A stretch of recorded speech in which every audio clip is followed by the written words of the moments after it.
দিনটা ছিল 24শে ডিসেম্বর 2024 আর এখন হচ্ছে ফেব্রুয়ারির 22 তারিখ আর 2025। ভিডিওটা দিতে তোমাদের সাথে অনেক লেট করে ফেলেছি। তো যাই হোক, আমরা সকলে মিলে কোথায় যাচ্ছি প্রথমে দেখেই তোমরা হয়তো বুঝতে পেরেছো।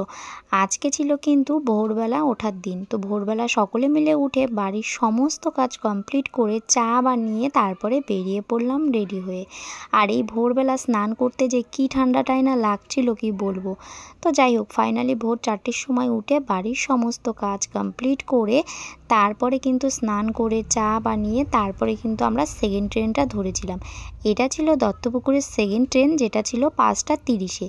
তো যাই হোক, এখন কিন্তু আমরা ট্রেনে উঠে পড়েছি আর এখন আমরা যাচ্ছি মায়াপুর। তোমরা থাম্বনেল থেকে হয়তো বুঝতেই পেরেছো। তারপরের স্টেশনে দেখো প্রচুর পরিমাণে লোক উঠেছিল। তো যাই হোক, ওখান থেকে কিন্তু আমরা নেমে পড়লাম দমদমে। তো দমদমে নামার পরেই কিন্তু বেশ কিছুক্ষণ ওয়েট করতে না করতে আমাদের কৃষ্ণনগর ট্রেনটা কিন্তু চলে আসলো। আর আমরা কিন্তু ট্রেনে উঠে গেছি। আর ট্রেনে যেহেতু আমরা এখনও সকাল দিয়ে কিছু খাইনি, তাই ট্রেন থেকে কিছু কিনে নিচ্ছিলাম। আর এখানে কিন্তু চিপস নিমকি এগুলোই কিনে নিচ্ছিলাম ব্রেকফাস্ট করব বলে। আর এখানে জানো তো ঠেকুয়াও বিক্রি হচ্ছিল, দেখো এই যে ঠেকুয়া। তো যাই হোক, ঠেকুয়ার রেসিপিটা আমি একটু পিসির কাছ থেকে শুনেও নিচ্ছিলাম, আমার পাশেই ছিল পিসি। তো যাই হোক, তারপরে কিন্তু আমরা বললাম না যে বাড়ি থেকে চা বানিয়ে নিয়ে এসেছিলাম। তো দেখো এখানে কিন্তু আমরা চা বানিয়ে নিয়ে এসেছিলাম বাড়ির থেকে। আর এখানে কিন্তু ছিল আমার ফ্যামিলির লোক প্লাস আমার শ্বশুরবাড়ির ফ্যামিলির লোক, আমার শাশুড়ি, মাসি শাশুড়ি আর আমার বোন। তো যাই হোক, সকলে মিলে কিন্তু এখন চা খাচ্ছি। ওদের জন্য ওয়েট করছিলাম, ওরা ব্যারাকপুর থেকে উঠেছে। তো তারপরে ওরা যখন ব্যারাকপুর থেকে উঠেছে তো একসাথে কিন্তু আমরা সকালের টিফিনটা একসাথে করে নিলাম। আর তারপরে কিন্তু অনেক মজা করছিলাম। আর ওই যে আমার মা, ওই যে আমার শাশুড়ি আর ওই যে আমার বোনু। তো যাই হোক, সবাই মিলে বেশ দিনটা ভালোভাবে কাটাচ্ছিলাম। আর আমাদের সাথে জানো তো আরও একটা দিদিভাই যোগ হয়েছিল। ওই দিদিটাও কিন্তু ওই যে সাইডে, ওই দিদিটাও কিন্তু আমাদের সাথেই যাচ্ছিল। তো এই হচ্ছে অবস্থা। তারপরেই দেখো আমার দিদি কিন্তু এখানে লিপস্টিক পরা সাজুগুজু করা শুরু করে দিয়েছে, যেহেতু আমরা নামবো।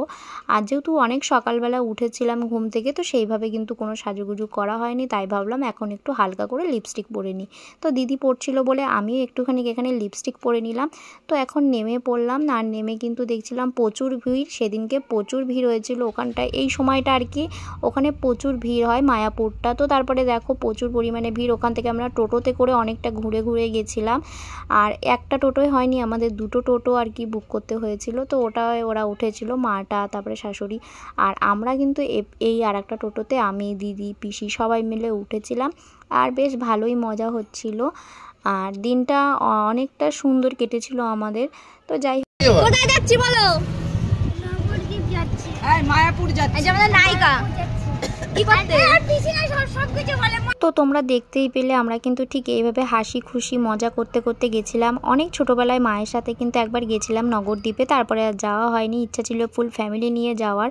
তো ফাইনালি দেখো ফুল ফ্যামিলি, ওই একটা টোটো আর আমাদের টোটো, দুটো ফুল ফ্যামিলি আর কি শ্বশুরবাড়ি বাপের বাড়ি মিলিয়ে কিন্তু আমরা এখন যাচ্ছি। আর বেশ মজা হচ্ছিল। আর এইরকমভাবে সবাই মিলে থাকতে কিন্তু খুব ভালো হয়, আমার তো খুব ভালো লাগে। আর প্রচুর ঠান্ডা লাগছিল, পিসি তো ওইদিকে পুরো ঠান্ডায় পুরো মুড়ি দিয়ে বসেছিল, আমার প্রচুর হাসি পাচ্ছিল। আর এখানকার মানে এত সুন্দর গ্রাম না কি বলবো, দেখো খুব সুন্দর একটা পরিবেশ। তো যাই হোক, ওখানে কিন্তু আমরা ঘুরে ঘুরে গেছিলাম টোটোতে করে, আরও কাছাকাছি যাওয়া যেত, কিন্তু কিছু ভুলের কারণে আর কি সেটা হয়নি। তো তারপরে কিন্তু আমরা এখানে কিন্তু মায়াপুরে চলে এসেছি। আর এখানে এসে কিন্তু পরিবেশটা আমার এতটাই পছন্দ হয়েছে, এত সুন্দর পরিষ্কার পরিচ্ছন্ন, সত্যি দেখে না মানে আসতে ইচ্ছা করছিল না। আর এই গাছগুলো তো দেখো একবার, আমার কিন্তু এখানে এসেই এই গাছের দিকে প্রচুর নজর পড়েছে। তো আর এই হচ্ছে সেই মায়াপুরের মন্দির। আর ওই যে আমার মা দেখতে পাচ্ছ, মা, শাশুড়ি, পিসি, আমার দিদি সবাই একসাথে রয়েছে। তো তারপরে এখানে আমরা কিন্তু ঘোরাঘুরি করে নিয়েছিলাম। আর তারপরে আমরা চলে যাব কিন্তু পেট পুজো করতে। আর এখানে কিন্তু গোপী ড্রেসও পছন্দ হয়েছিল আমার, দেখো কত সুন্দর সুন্দর গোপী ড্রেস ঝুলছিল। তো ফাইনালি সমস্ত কিছু করে এখন কিন্তু আমরা এখানে দেখো এই যে তিলক পরে আর কি পরে নিয়েছি। আর সমস্ত কিছু কমপ্লিট করে নিয়েছি, এপাশটা ঘুরে নিয়েছি। এরপরে কিন্তু আমরা ভোজন করব, মানে পেট পুজো করে এখন কিন্তু চলে যাব নগরদ্বীপের ওইদিকে, কেননা আরও বাকি আছে ঘোরা। তো যাই হোক, ভিডিওটা কেমন লাগলো তোমরা জানিও। দেখা হচ্ছে নেক্সট ভিডিওতে। আর এর পরের ভিডিওটা কিন্তু আমি আরও দেবো, এর ভিডিওটা পার্ট 2তে চলে আসবে, এটা পার্ট 1। তো পুরো ভিডিওটা তোমাদের সাথে এইভাবে শেয়ার করলাম। আর তোমরা কারা কারা মায়াপুরে যেতে পছন্দ করো অবশ্যই কমেন্ট করে জানিও। আর হ্যাঁ, ভালো লাগলে অবশ্যই একটা লাইক করে পাশে থেকো। টাটা।